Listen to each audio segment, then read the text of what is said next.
Bago tayo mag-commercial break, silipin muna natin ang Aurora. Ang Bagyong Paulo hindi pa naman daw ramdam sa Aurora. Nandun si Grace Ansano. Grace, good morning.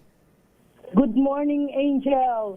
Bagamat kaninang madaling araw ay nararamdaman na ngayon itong manakanakang pagbugso ng hangin dito sa bahagi ng Northern Municipality ng Aurora. Ito yung sinasabing posibleng tumbukin din ng bagyong si Paulo. Ang tatlong bayan, ang mula Dilasag, Kasiguran at Dinalungan.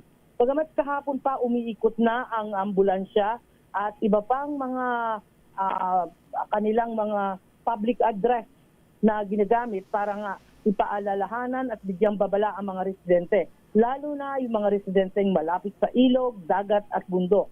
Marami sa mga mangingisda dito ay agad nang itinabi at sa mga matataas na lugar ang kanilang mga bangka. Pinaghahandaan din ng mga residente yung mga bahay nila para nga maiwasan na pwedeng tangayin kani-kanyang pagtatali at ano pang mga pwedeng magawa para nga kahit papaano may proteksyon. Sa pulong kahapon ng PDRMO sa Kapitolyo sa bayan ng Baler, pinamunuan ni Governor Isidro Galban ito at agad nga nitong pinag-utos ang kanselasyon ng pasok sa eskwela sa lahat ng antas sa pribado at public na paaralan. Ngayong October 3, maging ang mga government offices ay wala na ring pasok ngayong araw.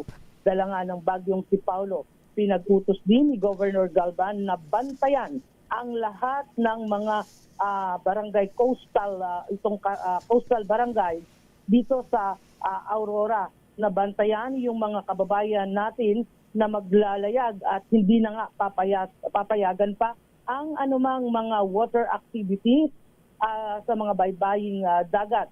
Sa ngayon, hindi pa rin naman ramdam gaano dito sa bahagi naman ng Central Aurora.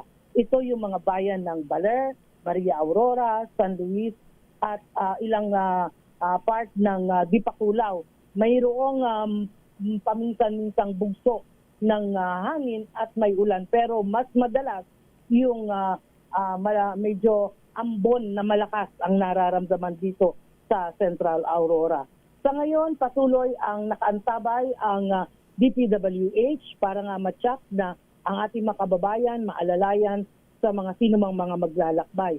Katuwang din dito ang PNP, gayon din ang Bureau of Fire Protection, DOH at ang Philippine Coast Guard na magiging aktibo at alertado sa loob ng 24 oras ngayong araw. So yan muna. Sir Angel, ang ating update na nagsisimula ng magliwanag din pero ramdam na natin yung manakanakang mga pag-ulan. Yan ang ating update. Ito, si RH25, Grace Vera Ansano, una sa Pilipinas, una sa Pilipinas. Maraming salamat, Grace Ansano, live mula po sa Aurora. Magandang umaga!